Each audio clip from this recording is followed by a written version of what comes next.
Capítulo 31, Desobsessão 2. A reunião de desobsessão. Sua finalidade.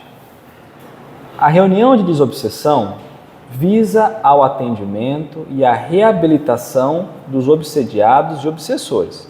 Então, tanto daquele que está sofrendo o processo, quanto aquele que também está realizando o processo. A reunião vai atender esses dois. Então, a gente acha que é só o encarnado, mas não, a gente está atendendo os dois, tá? Sendo especializada, não deve ser desviada em seus propósitos e atividades.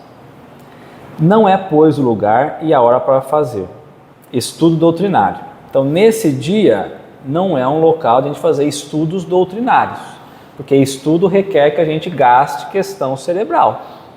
E nós vamos precisar muito desse recurso durante a atividade. Então, um tempo nós fizemos isso, e aí nós entendemos o quão prejudicial isso foi. Aí nós retiramos o estudo. E aonde que eu tinha implantado, porque eu fui no lugar e eu achei legal, que a gente estuda e aí depois a gente vai para a reunião. Só que eu vi que a reunião não estava rendendo. A psicosfera da reunião.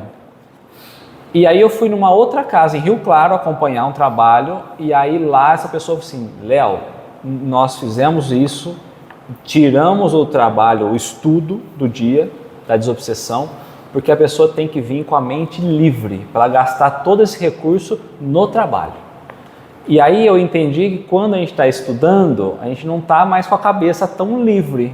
Nós já pensamos, já contrariamos, já não entendemos, ficamos em dúvida, e aí atrapalha, né? Isso que você falou faz total sentido para mim, porque lá a gente faz isso. Fazer estudo antes? De estudar, e depois a gente começa depois eles começam o trabalho. Sim. E eu percebo assim que várias vezes durante o estudo a gente não conseguia se concentrar, porque começam a chegar as pessoas que vão se atender no trabalho, e aí tu fica com a mente acabada.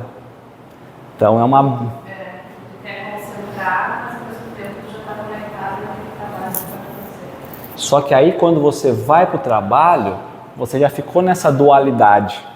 E aí você já está com a questão psíquica gasta. E aí você não consegue trazer a mensagem mais pura. Aí você tem esse descompasso. Né? Eu posso sugerir isso para eles? Pode. Qualquer coisa eu posso te passar um contato? Com certeza. Esse foi um dos grandes erros, assim, mais absurdos, que eu achei que seria bom, todo mundo concordou, mas foi catastrófico. Mas foi rápido, a rota a gente corrigiu e voltou. Eu achei que seria muito melhor o estudo antes. Não é? Eu falei, meia hora de estudo, né? Exato. Parece. Se necessário algum estudo sobre o trabalho e os casos em andamento, realizar reuniões à parte, sem a presença dos obsidiados nem dos obsessores. 2. Demonstrações ou experiências de mediunidade para outros fins. Então, o que nós não queremos, né, nessa hora. Demonstrações ou experiências de mediunidade para outros fins. Evitar desviar o trabalho para psicografia, vidência e audição e desdobramento, quando não disserem respeito aos casos em atendimento. Porque a gente começa a criar um monte de outras questões influenciada por espíritos, às vezes junto com o obsessor, para que o grupo comece a dispersar. Então você fala assim, daqui a pouco o médium está lá, vai dar uma vontade de escrever, e aí ele escreve uma mensagem que não tem nada a ver. Aí daqui a pouco você fala, bom, eu recebi aqui tal coisa. Aí já mudou o teor do que foi falado ali pelo espírito. E aí a hora que você vê, cada um está jogando para um lado e perdeu o sentido. Né? Tem gente que fala assim, no meio do trabalho, eu estou aqui com o mentor, ele quer dar comunicação. No meio do trabalho não é possível. Não é possível. Aí ele dá, aí se você falar assim, dá, ele vai mandar corrigir a rota 100%. E não é. Mas eles deixam. E aí a gente tem que saber, não é a hora do mentor falar agora. Se errar, ele vai falar no final, vocês erraram. Né? Então tem todo um detalhezinho, né?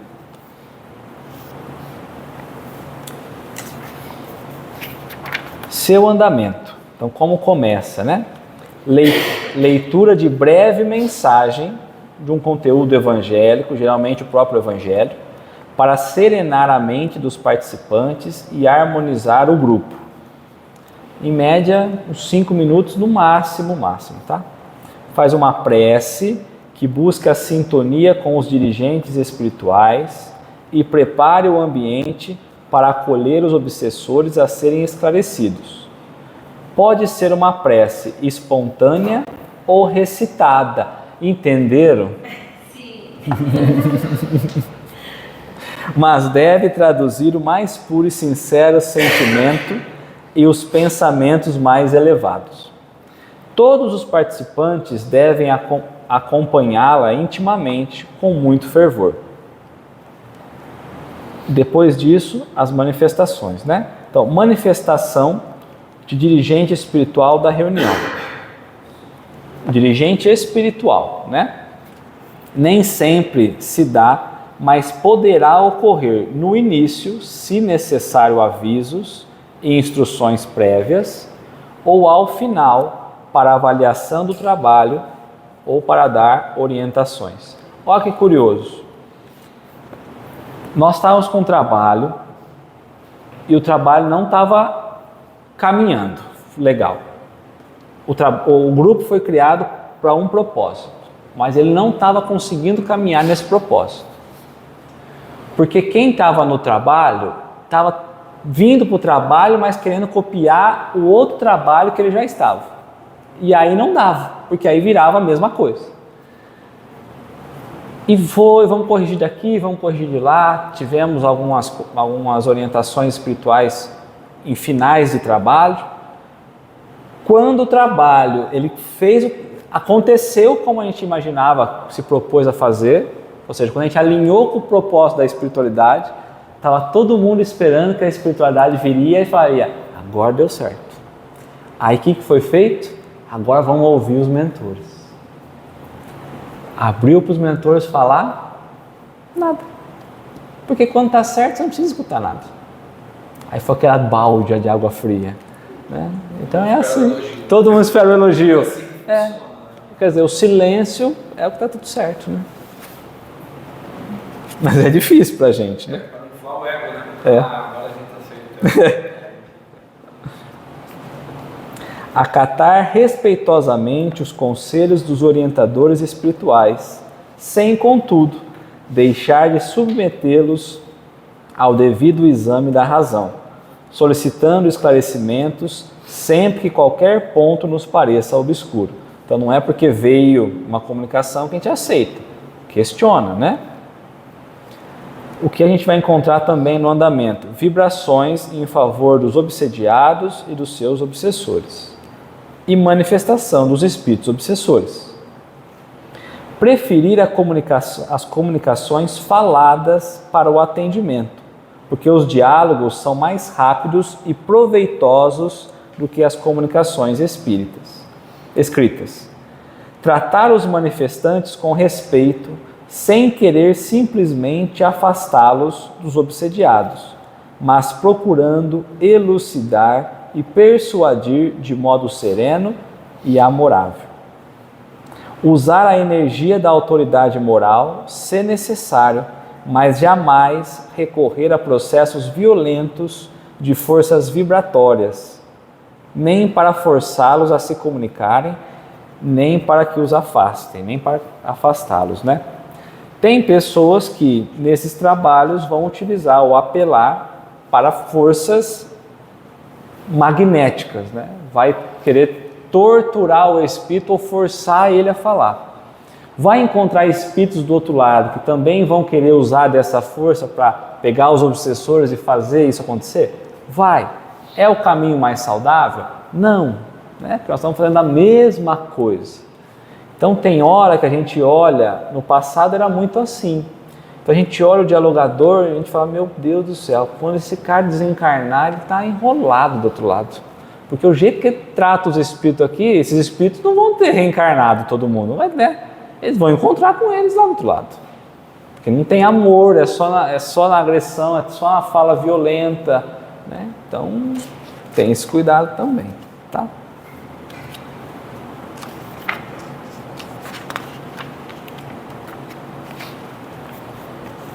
Em oposição a estas normas tão elevadas e verdadeiramente cristãs, verificamos a atitude de certos dirigentes de trabalho que ainda pretendem humilhar os obsessores, tratando-os com rispidez, como se isso os amedrontasse. Muitos dirigentes, sem os conhecimentos mais rudimentares de trato com os espíritos infelizes, solicitam a presença de um espírito truculento e poderoso, a fim de que este aplique corretivos ao obsessor, surrando-lhes fluidicamente. Às vezes, solicitam que os mentores amarrem os espíritos rebeldes. Nós vamos amarrar você aí, amarra ele para reter ele aí. Né? Isso tem, né? Está errado. Solicitam que os mentores amarrem os espíritos rebeldes, infligindo-lhe padecimentos, com o objetivo de amedrontá-los. Estes processos não devem ser usados em espiritismo, que é uma doutrina de amor e edificação. O emprego da violência não consegue redimir espírito algum. Haja vista o exemplo que temos na Terra, com as penitenciárias repletas de espíritos encarnados, cumprindo penas durante uma existência terrena sem corrigirem. Conservam-se revoltados, e quanto maior o rigor com que forem tratados, maior soma de ódio votam aqueles que se incumbem de fazer a justiça. Esse exemplo da penitenciária é a maior realidade que nós temos, né? Porque eles vão estar presos lá. Quanto pior a condição que eles estão lá, mais violentos eles saem, né? Mais eles entendem que eles são resistentes. E aí quando saem de lá, eles saem muito mais fortes. Então é um problema. Nós temos um companheiro que está com a gente há alguns anos já, e ele era carcereiro. E ele fala, eu tenho medo do que vai acontecer quando eu desencarnar, porque hoje, na doutrina espírita, ele era evangélico, né? Hoje, na doutrina espírita, eu entendo tudo errado que a gente faz lá dentro, né? Então, é esse mesmo ponto que a gente percebe nesse diálogo com os obsessores, né? Aí eu falei para ele assim, olha, até lá você não tinha consciência, daqui para frente você tem. E você tem uma sorte que você aposentou, né? Então tá tudo certo. Você não teve nem ter o trabalho de modificar isso estando lá, né? Porque atualmente despertou agora, né? Então...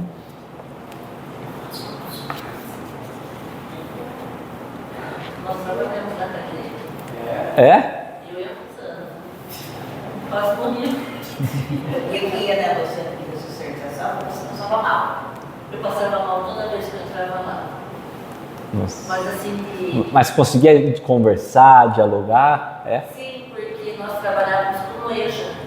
Ah, sei. E aí o diretor de lá quis que nós fôssemos lá para alfabetizar. Aí a gente ia em visita e festa quase morria. Porque desfilavam no meio, assim, né? Todos eram inocentes. E uma vez que me chocou muito, eu fiz o fundamental hoje, né? No Castelo Branco, aqui na Piauí. E na hora que eu entrei no corredor, tinham vários que estudam comigo ali. Eu falei, gente, nós estávamos no lugar errado. Depois tinha gente que frequentava o clube com a gente. Puxa. Lembra do Jean? E daí até a gente associar tudo isso. E o diretor tratava eles assim. Eles tinham muito respeito por nós, né? Até quando algumas lá aprontaram, fizeram. Aí nós saímos e... Mas o tratamento era os piores possíveis? Não. Não. Não?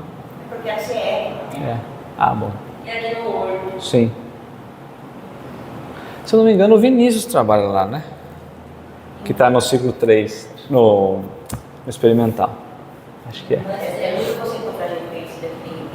uma experiência assim, o marido de uma amiga minha estava preso. Nossa.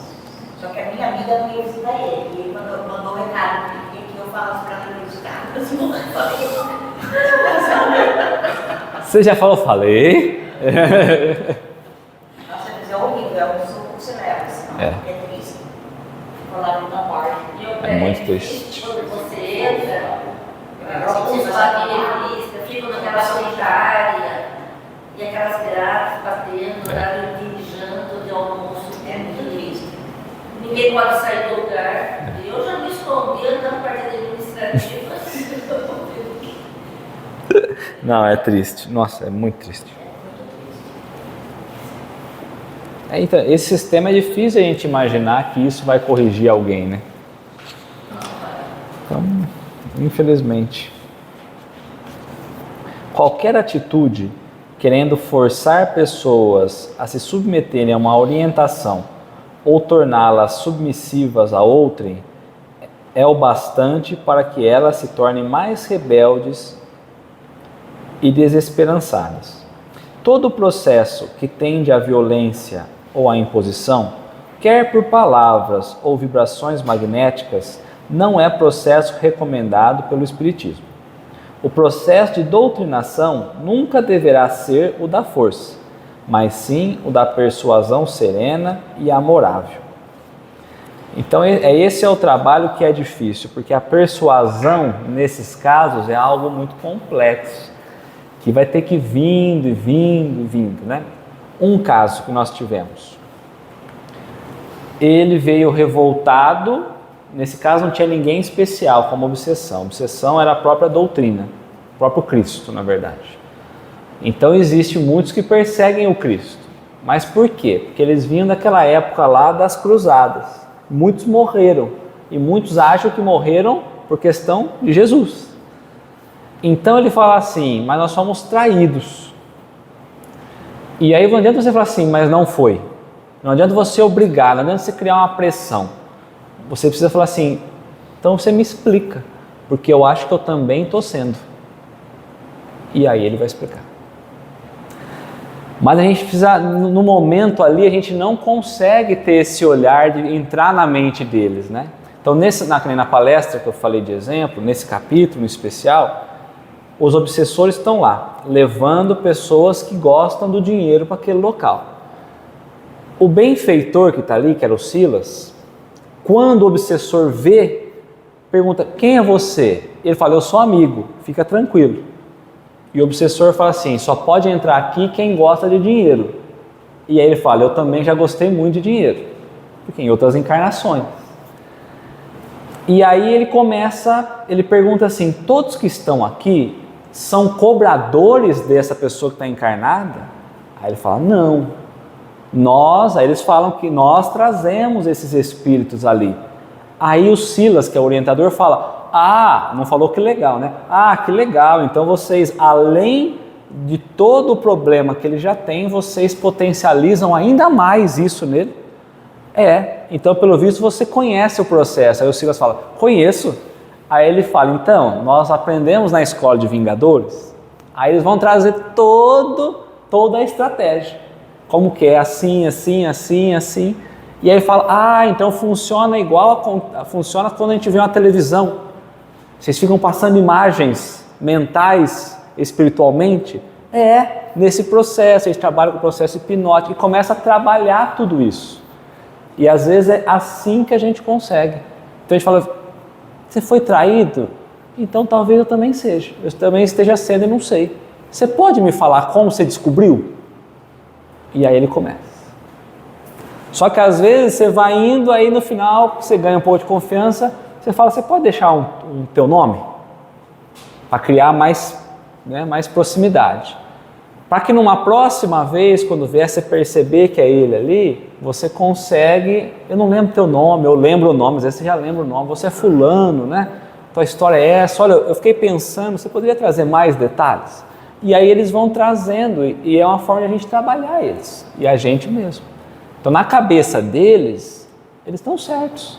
E eles vão falar assim, eu não tenho razão? Aí você vai falar assim, não tem. Fala, tem, meu irmão, mas vamos ver por esse lado. Então é um quebra-cabeça complicado. Por isso que eu falei para você, Li, que você está falando. Porque na cabeça deles estão certos. Ou estão cobrando uma dívida que eles têm direito. Né? Você vai, né, que usou bastante. Muito, né? Eles estão naquela ideia fixa, né? É. Sim, sim. É que eu comecei a fazer isso. Você conseguiu fazer isso? Toda uma ligação, né?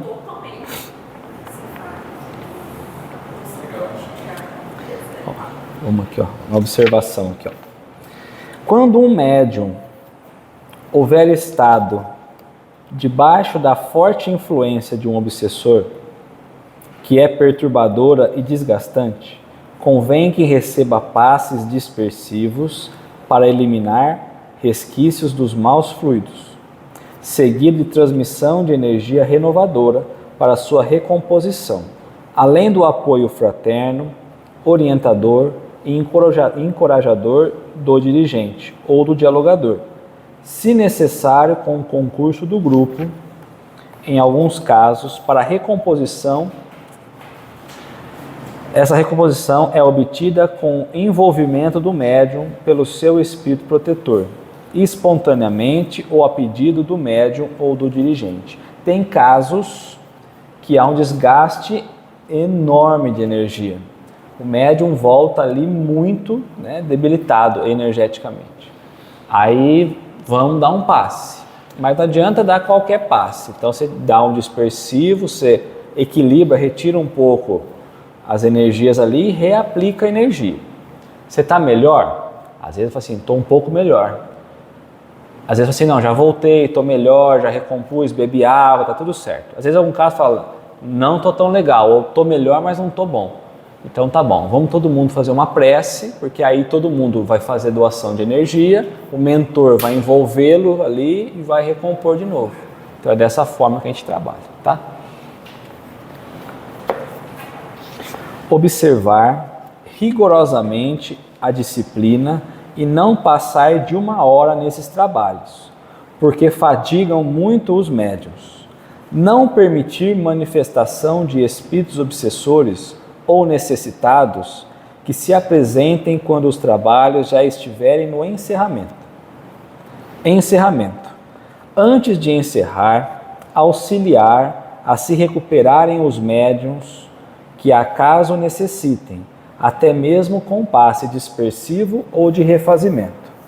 Oferecer oportunidade aos dirigentes espirituais para, se o quiserem, transmitirem suas orientações. Prece de encerramento com pedido de continuidade do atendimento aos necessitados no além e na próxima reunião, e com os agradecimentos e louvores pelos benefícios espirituais recebidos e prestados. E no final, fazer uma avaliação dos resultados obtidos na reunião e decisão quanto às providências a serem tomadas, orientação final do dirigente aos participantes. Então, no final, a gente conversa um pouquinho sobre os casos que vieram, se a gente tem que tomar alguma atitude diferente no próximo encontro. Sempre a gente alerta a necessidade da vigilância conosco mesmo, né? E às vezes dá alguma orientação ao próprio dirigente ao trabalho ali.